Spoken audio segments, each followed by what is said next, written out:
नंद की गोद भराई में अमीर और गरीब भाभी की एंट्री। राशि स्पा वाली को घर पर बुलाकर सोफे पर बैठकर पेडिक्योर फेशियल करवा रही थी। वाओ, इससे मुझे बहुत रिलैक्स फील हो रहा है। सुनो, कुछ देर तक मेरा हेड मसाज भी करना। ओके मैम, मैं कर दूंगी। बहू तो हर हफ्ते स्पा वाली को घर पर क्यों बुलाती है? इतना रोज सजने संवरने की क्या जरूरत है? ओ माँ जी प्लीज, मेरे पास पैसा है तो कहीं ना कहीं तो मुझे खर्च करना ही होगा ना। वैसे भी मेरा पति इतना ज्यादा कमाता है, लेकिन देवर जी मामूली सी दुकान पर काम करते हैं, उनके पास इतने पैसे नहीं। जब भी तो देवरानी जी दर्जी का काम करती हैं। हाँ, तो इसमें हंसने वाली बात क्या है? वो घर का काम करती है, सिलाई कढ़ाई करती है। तुझे भी कुछ करना चाहिए था, लेकिन तू तो। माँ जी, मुझे अपने पैसे खर्च करने की आजादी है तो करने दीजिए। ला बहू, ये मैं कर देती हूँ, जब तक तू चाय बना कर लिया। वैसे भी शाम के 5 बज रहे हैं। जी माँ जी, मैं अभी लाई। तब दिव्या सिलाई मशीन छोड़कर रसोई में चाय बनाती है और चाय बनाकर सास को देती है। इतने में सास मशीन में धागा लगा देती है। माँ जी, आपने मशीन में धागा डाल दिया? मुझे तो लगा था आप कर ही नहीं पाएंगी। हाँ, मुझे पता है, तो अपनी सास को बुढ़िया समझती है। ओह नो, ये सासू बहू की ओल्ड फैशन बातें भी ना। गायत्री चाय पीती है कि उसके फोन पर बेटी पल्लवी का फोन आता है। हेलो माँ, कैसी हो आप? मैं ठीक हूँ, तू बता। तू और बच्चा सही तो है ना? कोई परेशानी तो नहीं हो रही है ना गर्भवती के समय? हाँ माँ, मैं एकदम ठीक हूँ, मेरी टेंशन मत लीजिए। माँ जी मेरा बहुत ख्याल रखती हैं। अभी अभी मुझे केसर का दूध देकर गई हैं, वही पी रही हूँ। सोचा आपसे बात कर लूं। अच्छा, दोनों भाभी से भी बात करवा दीजिए। ये ले राशि बहू। हेलो पल्लवी दीदी, कैसी हो? और ये तो बताओ, बेबी शावर कब हो रहा है? अरे माँ से बात करने के चक्कर में भूल ही गई। मैंने फोन ही गोद भराई के लिए किया है। माँ जी को गोद भराई करनी है। ये आज के जमाने के बेबी शावर उन्हें नहीं पसंद, क्योंकि इसमें फिर माँ और बाकी लोग छोटे कपड़े पहनते हैं और सारा डेकोरेशन भी वैसा ही होता है। माँ जी को ये सब बिल्कुल पसंद नहीं है। हाँ, लेकिन अपनी खुशी का क्या? मुझे तो लगा तुम बहुत अच्छे से बेबी शावर पार्टी करोगी, तो मैं भी खूब अच्छी ड्रेस पहन कर आऊंगी। पर कोई बात नहीं, तुम्हारी गोद भराई पर मैं ऐसी एंट्री लूंगी कि किसी ने सोचा नहीं होगा। सबकी निगाहें मुझ पर ही होंगी। हाँ भाभी, ऐसा ही होगा। अब छोटी भाभी से बात करवा दीजिए। हाँ ये लो, वैसे भी I am so busy right now. Hello दीदी, और बताओ, सब बढ़िया तो है? टेस्ट वेस्ट करवा लिए? डिलीवरी डेट क्या बताई है डॉक्टर ने? बस भाभी, डिलीवरी डेट 1 महीने बाद की है। और हाँ, 2 हफ्ते बाद मेरी गोद भराई की रस्म है, तो आप सब लोग टाइम से शाम को 7 बजे मेरी गोद भराई में पहुंच जाना। पल्लवी, तुम्हें क्या क्या चाहिए एक बार मुझे बता दो। देखना, तो मेरा लाया हुआ तोहफा देकर बहुत खुश हो जाओगी। भाभी, मुझे आप सबके प्यार और आशीर्वाद के अलावा कुछ नहीं चाहिए। अच्छा, मैं रखती हूँ। अगले दिन नंद के लिए बाजार से दिव्या एक सादा नेट का कपड़ा और सितारे मोती खरीदती है और घर पर सिलाई करके महंगा ब्लाउज बनाने लगती है। तब सास, अरे बहू, ये तुम क्या बना रही हो, जरा हमें भी बताओ। माँ जी, 2 हफ्ते में ना दीदी की गोद भराई है, इसलिए मैं उनके लिए अपने हाथ से लहंगा चोली तैयार कर रही हूँ, उनके हिसाब से, जिसे वो पहन पाए। ओहो दिव्या, तुम तो फिर से अपने हाथ के कपड़े बनाने लग गई हो। जब देखो मशीन लेकर बैठ जाती हो। लेकिन दीदी को तुम्हारे हाथ के बने कपड़े बिल्कुल पसंद नहीं आने वाले। और वैसे भी मैं उनके लिए ब्रांडेड कपड़े लेकर जाऊंगी, तो तुम्हारा ये 2 कौड़ी के सितारे वाला लहंगा चोली रहने दो। जेठानी जी, पल्लवी दीदी किसका तोहफा लेंगी? इस बात का तो कोई कंपटीशन ही नहीं है। वो उनकी पसंद है कि वो क्या पहनेंगी, लेकिन मैं तो बड़े प्यार से उनके लिए तोहफा बना रही हूँ ना। हाँ हाँ, बना कर देख लो। मैंने तो सारा सामान दुबई और पेरिस से ऑर्डर कर लिया है, 1 हफ्ते में आ ही जाएगा। देखना, वहाँ पर सबसे अच्छी एंट्री मैं ही करूँगी। हाँ जेठानी जी, आप हैं ही इतनी सुंदर। जा बहू, तू अपने कमरे में आराम कर। राशि के जाने के बाद सास अपनी बहू के लिए उपमा बनाकर लाती है। बहू, देख रही हूँ बहुत देर से मेहनत कर रही है, तूने कुछ भी नहीं खाया। ये ले, खाना खा ले। और हाँ, मेरी बेटी के लिए इतनी अच्छी ड्रेस बना रही है, अपने लिए भी एक अच्छी सी ड्रेस बना ले। ठीक है माँ जी, लेकिन आप क्या पहनेंगी? मैं आपके लिए भी एक अच्छी सी ड्रेस बना देती हूँ। वो मैं तुझे कल बता दूंगी, फिलहाल तू ये उपमा खा। जी माँ जी। तब उपमा खाकर दिव्या नंद के लिए कपड़े सिलती है। 2 घंटे बाद, बाप रे, मेरी तो कमर अकड़ गई। अब 2 हफ्ते है तो तेजी से काम भी तो करना है। लेकिन चलो, दीदी की लहंगा चोली तैयार हो गई है। अब बस इसमें घुंघरू वाली लेस लगानी है, जो कि उन्हें बहुत पसंद है, और ये मुझे बाजार से लेकर भी आनी है। जब तक अपने कपड़े की मैं कटिंग कर लेती हूँ। तब दिव्या अपनी पुरानी साड़ी की कटिंग कर देती है और अगले दिन सिलाई करती है। फिर मार्केट जाती है। भैया, हाँ हाँ, यही वाली लेस दे दो। ये मुझे कब से चाहिए थी, मेरी नंद की फेवरेट लेस है ये। अरे दीदी के लिए मिठाई और लड्डू भी तो बनाने हैं, और वो आम की खट्टी मीठी गोलियां, उसका सामान भी खरीद लेती हूँ। तब दिव्या घर पर आकर बचे हुए 3-4 दिनों में नंद के लिए खजूर, घी की बर्फी, गोंद के लड्डू और खट्टी मीठी गोली तैयार कर देती है और अपने और नंद के कपड़े भी तैयार कर लेती है। तब सास अपनी साड़ी दिखाती है। छोटी बहू, ये साड़ी बहुत महंगी है, मैंने एक बार पहनी है, लेकिन तू इससे इतना नया बना देगी कि किसी को कोई शक ही ना हो कि मैंने ये साड़ी दोबारा पहनी है। माँ जी, आप अपनी बहू की कलाकारी को जानती है ना, मैं इसमें झालर और ब्लाउज का डिजाइन चेंज कर देती हूँ, देखना आपकी साड़ी बदल जाएगी। माँ जी, इस गरीब के पास तो पैसे नहीं है, लेकिन मेरे पास बहुत पैसे हैं, आप मुझे बता दो, मैं आपको कोई ब्रांडेड साड़ी दिला देती हूँ। नहीं बहू, मुझे इसकी कोई जरूरत नहीं है। फाइन। तब राशि एटीट्यूड में वहां से चली जाती है और दिव्या एक और दिन लेकर सास के लिए अच्छे ब्लाउज तैयार कर देती है। और अब नंद की गोद भराई का दिन आ जाता है, जहां घर की बहुत अच्छी डेकोरेशन हो रखी थी कि तभी अमीर भाभी गाड़ी से उतरकर एक्सपेंसिव कपड़े पहनकर, अच्छा मेकअप, ज्वेलरी के साथ फोन पर बात करके एंट्री लेती है और उसके 2-3 नौकर एक्सपेंसिव सामान पकड़कर पीछे पीछे आते हैं और ढोल भी बज रहे होते हैं। हाय, आप सब लोग कैसे हैं? निशा, यहाँ तो सब लोगों की नजरें मुझ पर ही हैं। चल बाय, बाद में बात करती हूँ। मैं नचा फराटे मार अज तेरे फंक्शन में, ना बैठा मैं तो हार के अज तेरे फंक्शन में। सूजी, डेजी, मोहन, ये सारे गिफ्ट मेरी ननद के पास रख दो। जी मैम, कॉन्ग्रेचुलेशंस मैम। माँ जी देखिए, मेरी बड़ी भाभी आ गई। हाँ तो गई है, लेकिन ये महारानियों की तरह एंट्री क्यों ली है इसने? तुझे तो पूछ लेती आकर एक बार। सास की बात सुनकर पल्लवी को बुरा लगता है। और बताइए कैसे हैं आप सब? दीदी 1 महीने बाद डिलीवरी है। वैसे मैंने आपके लिए दुबई और पेरिस से कुछ गिफ्ट मंगवाए हैं। आई एम डैम श्योर आप सब लोगों को बहुत पसंद आएगा। वैसे भी ऐसे गिफ्ट देने की किसी की भी कोई औकात नहीं है यहाँ। और आपने तो पहली बार देखा होगा ना, वो मिठाई इम्पोर्टेंट है और ये पल्लवी दीदी आपके लिए डिजाइनर ड्रेस। राशि बहू, तुम ये कैसी बातें कर रही हो? तुम्हें ऐसे नहीं बोलना चाहिए। हमने बहू को सारे सुख दिए हैं। और ये तुम कैसी डिजाइनर ड्रेस लाई हो? इतने छोटे कपड़े, मेरी बहू ऐसे कपड़े नहीं पहनती है, और ये इसके साइज की भी नहीं है। क्या तुम्हें इतना भी नहीं पता? अच्छी एंट्री करने से ये नहीं होता कि तुम अपनी नंद के लिए सब कुछ अच्छा लाई हो। मुझे तो लग रहा है कि सब कुछ तुमने अपने लिए ही किया है। देख रही है ना बहन जी आप? जी बहन जी। बहू, तुम कैसे तोहफे लाई हो पल्लवी के लिए, तुम्हें पता भी है ये गोद भराई की रस्म है। माँ जी, मैंने झूठ क्या बोला? इन्हें तो शुक्रगुजार होना चाहिए, इतने महंगे तोहफे मिले हैं इन्हें।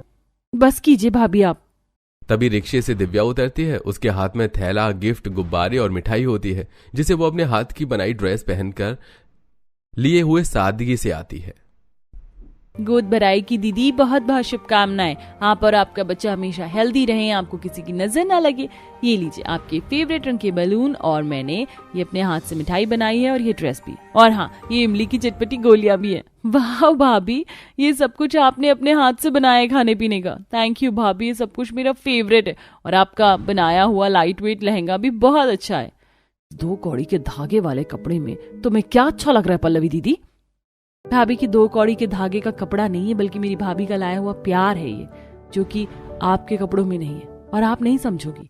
वैसे बहुत तुम्हारे कपड़े तो बहुत संस्कारी लग रहे, राशि की तरह नहीं जो कुछ भी पहन कर आ गई। और समधन जी, आप भी अच्छी लग रही हैं। अच्छी तो लगूंगी बहन जी, आखिर मेरी दिव्या बहू ने जो अपने हाथ से कपड़े बनाए हैं। अरे वाह दिव्या बहू, अब 4 चांद लगा भी दो गोद भराई में। राशि बहू, तुम भी जाओ। नहीं, मुझे नजनिया की तरह नाचने का कोई शौक नहीं है। तब दिव्या बाकी लोगों के साथ नाच गाना करती है कि अपने आंगन में दीप नया जलने वाला है, मुन्ने के नन्हे कदमों से कोई छम छम चलने वाला है। हाँ, एक नन्हा सा मेहमान आने वाला है। वाह भाभी, आपने तो मेरी गोद भराई की रस्म में 4 चांद लगा दिया। आप सच में बहुत अच्छी भाभी है, और राशि भाभी की तरह तो बिल्कुल नहीं है, जो अमीरों की तरह अपने हर चीज में घमंड दिखाए। बल्कि इन्होंने तो मेरे परिवार की बेइज्जती भी की। राशि भाभी, मुझे आपसे ऐसी उम्मीद नहीं थी। भाभी, शो ऑफ से ये नहीं दिख जाता कि आप कितना प्यार करती हैं। प्यार तो भाभी का है जो सबको दिख गया। तुमने बिल्कुल ठीक कहा। मैंने दिव्या को नीचा दिखाने के चक्कर में बहुत ज्यादा शो ऑफ किया और तुम्हारा भी दिल दुखा दिया। मुझे माफ कर दो, मुझे अपनी गलती का एहसास है। आगे से मैं ऐसा कभी नहीं करूंगी। इस तरह राशि को अपनी गलती का एहसास हो जाता है और सब लोग गोद भराई की रस्म को धूमधाम से मनाते हैं। खुद की पसंद लाई मॉडर्न देवरानी वर्सेस बेटे की पसंद लाई गंवार जेठानी। शांति अपनी सहेली आशा के साथ उसके घर के लिविंग हॉल में बैठी थी और चाय नाश्ता करते हुए बातें कर रही थी।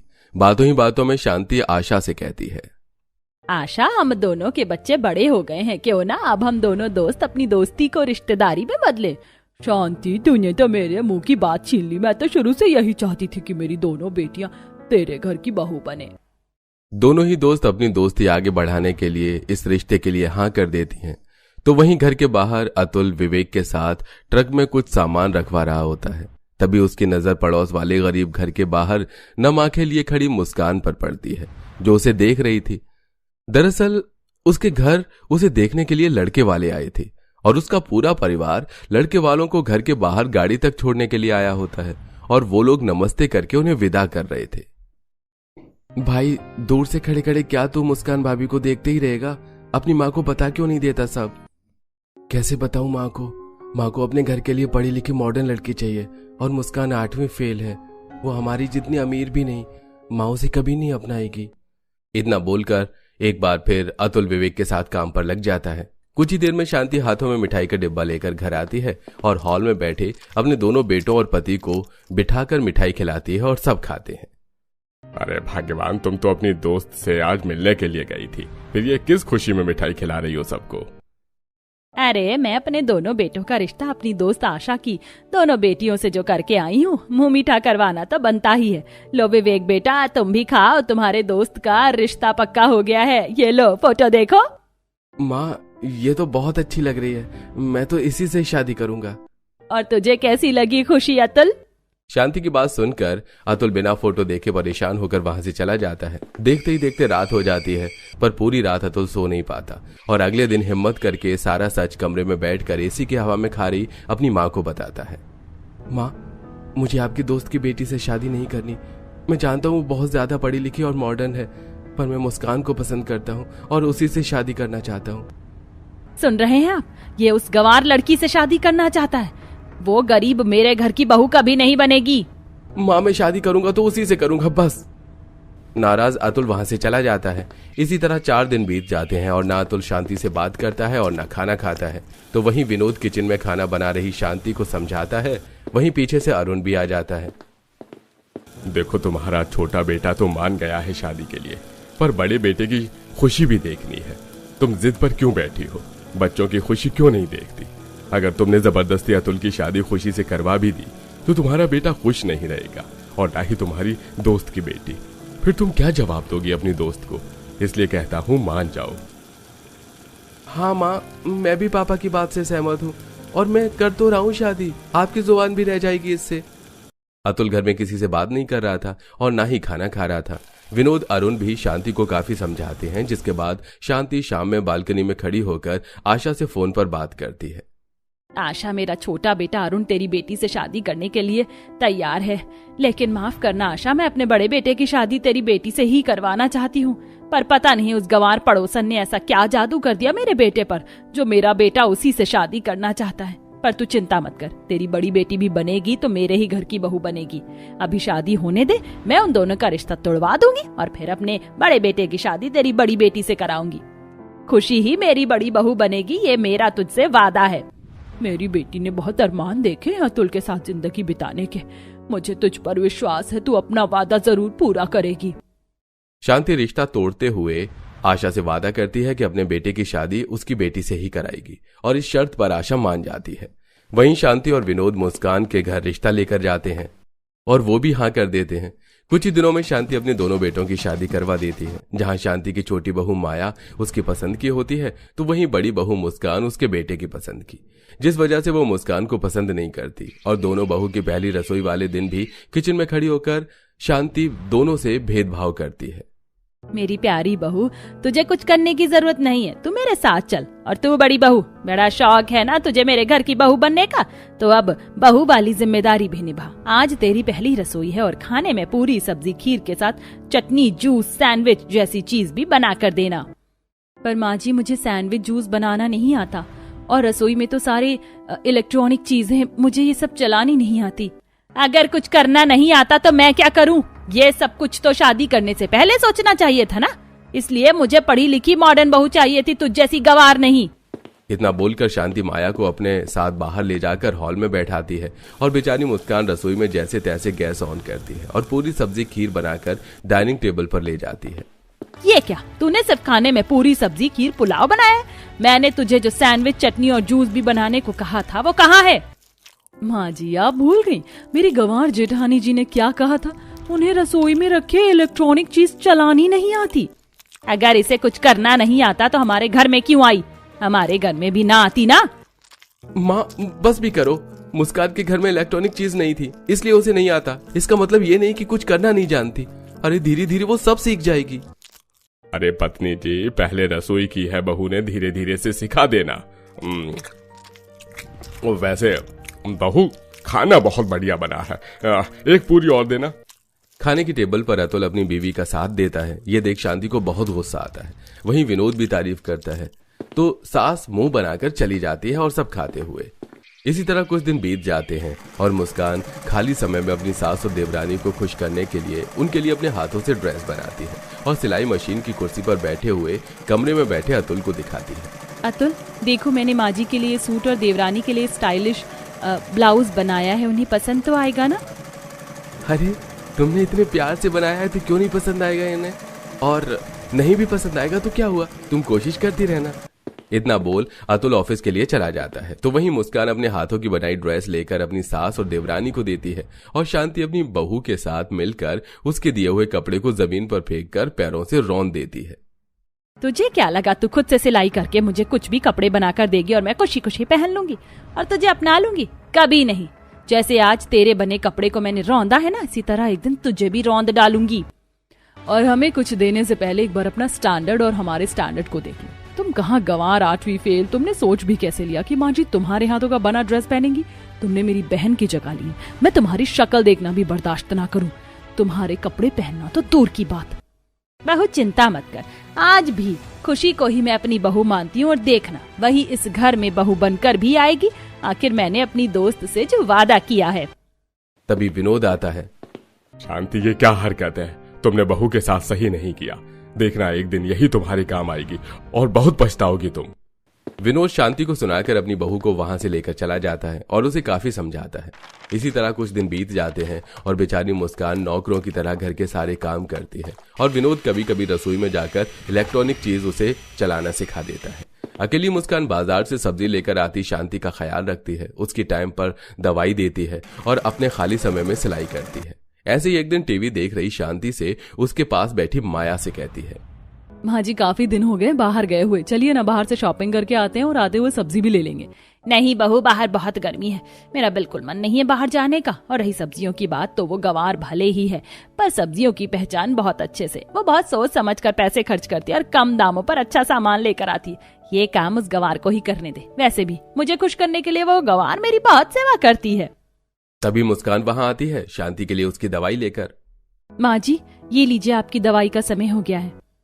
मैं ये दवाई तभी खाऊंगी जब तू इसी धूप में जाकर सब्जी लाएगी, समझी? सास की सेहत की चिंता करते हुए मुस्कान दवाई रख के अंदर जाती है और पैसे लेकर कड़ी धूप में सब्जी लेने जाती है। ये देख और शांति के मुंह से मुस्कान की तारीफ सुनकर माया का खून खौल उठता है और वो अपने कमरे में जाती है और बैठकर अपनी माँ को फोन करती है और सारी बात बताती है। देख कर माया बेटा, कहीं वो गंवार तेरी बहन की जगह ना ले ले, और अगर एक बार उस बुढ़िया ने उस गंवार को अपना लिया ना तो तेरी बड़ी बहन उस घर की बहू कभी नहीं बन पाएगी। हाँ माँ, मेरी उस गंवार जेठानी को इस घर से निकालने के लिए अब कोई बड़ा कदम उठाना पड़ेगा। माया जल्द से जल्द मुस्कान को घर से निकालने के लिए रसोई में जाती है और रसोई में जाकर मिक्सी, ओवन, माइक्रोवेव, फ्रिज सब चालू कर देती है और उनका टेम्परेचर भी बढ़ा देती है ताकि जब मुस्कान रसोई में आए और कुछ काम करे तो रसोई में रखी सारी इलेक्ट्रॉनिक चीज से धमाका हो जाए। पर तभी वहां शांति आ जाती है। अब जैसे ही शांति सब्जी गर्म करने के लिए माइक्रोवेव के पास जाती है, समय रहते वहां मुस्कान आ जाती है और वो माइक्रोवेव का बढ़ा हुआ टेम्परेचर देख अपनी सास को पीछे कर लेती है और जल्दी से माइक्रोवेव बंद कर देती है और बाकी चीजें भी फटाफट बंद कर देती है ताकि कोई धमाका न हो जाए। माँ जी आप ठीक तो हैं? ये माइक्रोवेव का टेम्परेचर किसने बढ़ाया? मैं तो रसोई में रखी इलेक्ट्रॉनिक सामान को तब तक हाथ नहीं लगाती जब तक पापा जी मेरी मदद नहीं करते। भगवान का शुक्र है जो आपको कुछ नहीं हुआ। माया बहू, मुस्कान बहू को तो ये सब चलाना नहीं आता। पर फिर भी उसने देख लिया कि यहाँ कुछ गड़बड़ है, पर तुझे तो सब आता है। तू यहीं थी, फिर भी तूने मुझे बचाने की भी कोशिश नहीं की। वो माँ जी, मैंने देखा नहीं। झूठ बोलना बंद करो, ये सब कुछ तुमने ही किया था। मैंने अपनी आंखों से देखा है। इसलिए तुमने माँ को नहीं बचाया, क्योंकि तुम डरती थी कहीं तुम्हारी सच्चाई माँ को पता न चल जाए और तुम माँ बेटी का सपना अधूरा न रह जाए। बहू, मैं तक खुद चाहती थी कि मैं तेरी बहन की शादी अपने बेटे से करवाऊं, पर इस चीज के लिए तू इतना नीचे गिर जाएगी कि मैंने सोचा नहीं था। अगर आज इस घर में कुछ ऊंच नीच हो जाती तो मैं क्या करती।